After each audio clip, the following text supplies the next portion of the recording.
Hi. ഇപ്പോൾ വിശ്വാസത്തിൽ പറ്റുന്ന ചില ആൾക്കാരുണ്ട്. വിശ്വാസം മൂലം ചതിക്കപ്പെടുന്ന ആൾക്കാർ.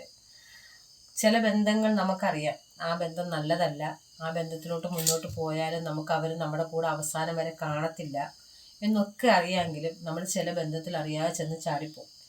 അത് ബുദ്ധിയില്ലായ്മ കൊണ്ടോ വിവരമില്ലായ്മ കൊണ്ടോ ഒന്നുമല്ല, നമുക്ക് അന്നേരത്തെ ഒരു സിറ്റുവേഷനിൽ പറ്റിപ്പോകുന്നതാണ് ചില ബന്ധങ്ങൾ.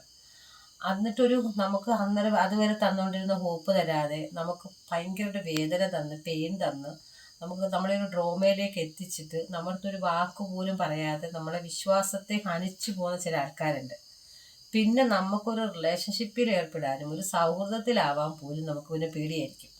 കാരണം അവിടുന്ന് കിട്ടിയ ആ പെയിൻ നമ്മുടെ ഉള്ളിൻ്റെ ഉള്ളിൽ അത് എത്ര മറന്നെന്ന് പറഞ്ഞാലും എത്ര സന്തോഷിച്ചെന്ന് പറഞ്ഞാലും ജീവിതം എത്ര മുന്നോട്ട് കൊണ്ടുപോകാന്ന് പറഞ്ഞാലും ഉള്ളിൻ്റെ ഉള്ളിൽ അവർ തന്നിട്ട് പോയ ഒരു ചതി, വിശ്വാസത്തിൽ ഏർപ്പെടുത്തിയ ചതി നമ്മുടെ മനസ്സിൽ ഇങ്ങനെ കിടന്ന് നീറുമായിരിക്കും.